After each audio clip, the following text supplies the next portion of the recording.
ভেবেছিলাম খালি চা খাবো, কিন্তু হঠাৎ করে মনে হলো যে একটু চায়ের সাথে কিছু একটা দরকার। তো ওই যে চানাচুরের একদম ডিব্বা নিয়ে বসছি আজকে। খুব কম খাই আসলে চানাচুর, কিন্তু আজকে খুব খেতে ইচ্ছা করছে, তাই করলাম আর কি, নিয়ে বসলাম। আর চানাচুর, সব চানাচুর খাই না। এটা হচ্ছে যে রুচি রুচি বারবিকিউ চানাচুর আমার অনেক ফেভারিট।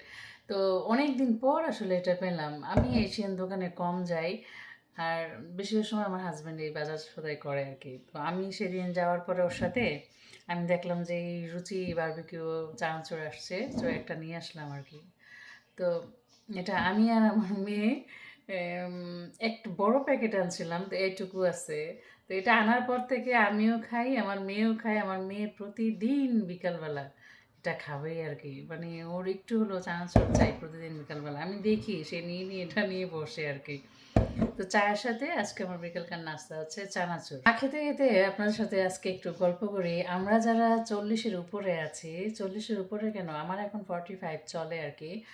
তো আমাদের এই পর্যায়ে এসে কিন্তু হরমোনাল বহুত ঝামেলা হয়ে যায়, বহুত গ্যাঞ্জাম শরীরে অলরেডি শুরু হয়ে গেছে। আর আমার একটু আর্লি শুরু হয়েছে, আমি এটা নিয়ে অনেক ভুক্তভোগী।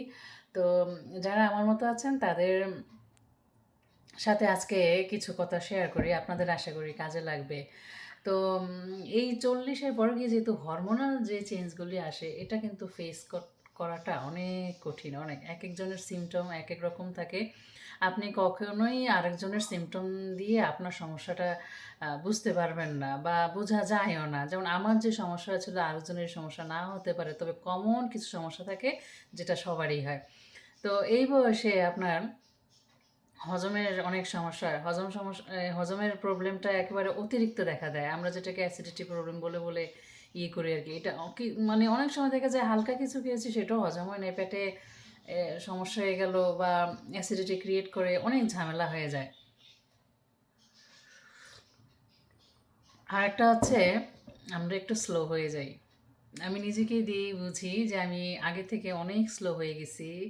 তো এই সব কিছুর সমস্যা, যত শারীরিক সমস্যা দেখা দেবে, এই একটা জিনিস কিন্তু এর মধ্যে খুব ইম্পর্ট্যান্ট, যেটা করে আপনি কিছুটা ভালো থাকবেন, সেটা হচ্ছে ব্যায়াম।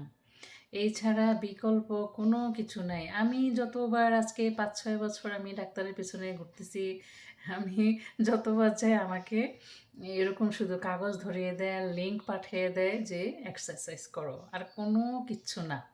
আর সাপ্লিমেন্ট যেটা খাওয়ার, সেটা তো আপনার টেস্ট করে, ব্লাড টেস্ট করে সেটা ডাক্তার বলবে। এই নিজে নিজে যারা ব্লগ দেখে, ভিডিও দেখে, ইউটিউব ভিডিও দেখে যারা যারা সাপ্লিমেন্ট খান, তারা কিন্তু খুব সাবধান। সব সাপ্লিমেন্ট আপনার দরকার নাও হতে পারে।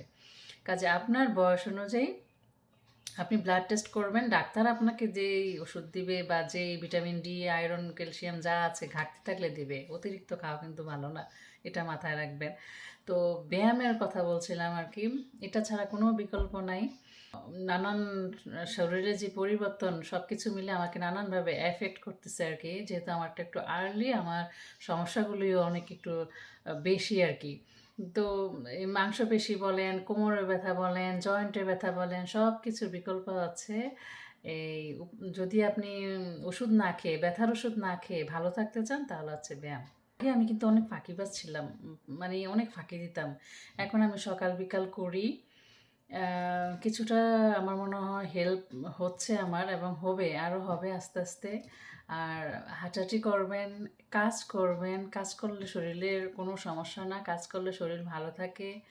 মুভমেন্ট দরকার আর কি আপনার সব কিছুর। এই যে অনেকে বলেন যে হাঁটুতে ব্যথা করে, এটার জন্য যে ব্যায়াম, সেই ব্যায়াম করবেন। একজন ফিজিওথেরাপিস্টের আন্ডারে গিয়ে আপনার কোন কোন ব্যায়ামগুলো করা দরকার সেগুলো সিলেক্ট করে তারপরে ব্যায়াম করবেন। তাহলে দেখবেন যে অনেক ভালো থাকবেন, অনেক।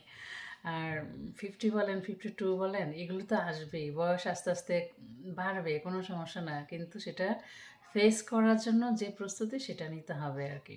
আজকে আরেকটা ব্যায়ামও আমার অ্যাড হয়েছে, সেটা হচ্ছে নিঃশ্বাস ক্লিয়ারলি নেওয়ার ব্যায়াম। এটা আবার আজকের ডাক্তার অ্যাড করে দিছে। আজকে আমার একটা অ্যাপয়েন্টমেন্ট ছিল, ওইটা আবার আজকে অ্যাড করে। আপুরা যেটাই বলেন না কেন, 30-এর পর থেকে ব্যায়াম শুরু করে দেবেন, ভালো থাকবেন ইনশাল্লাহ। তো আমার চা ঠান্ডা হয়ে যাচ্ছে, চাটা করবো আর সাথে একটু চানাচুর তো দেখালামই, চানাচুর খাবো। ভালো থাকেন সবাই, আল্লাহ হাফিজ।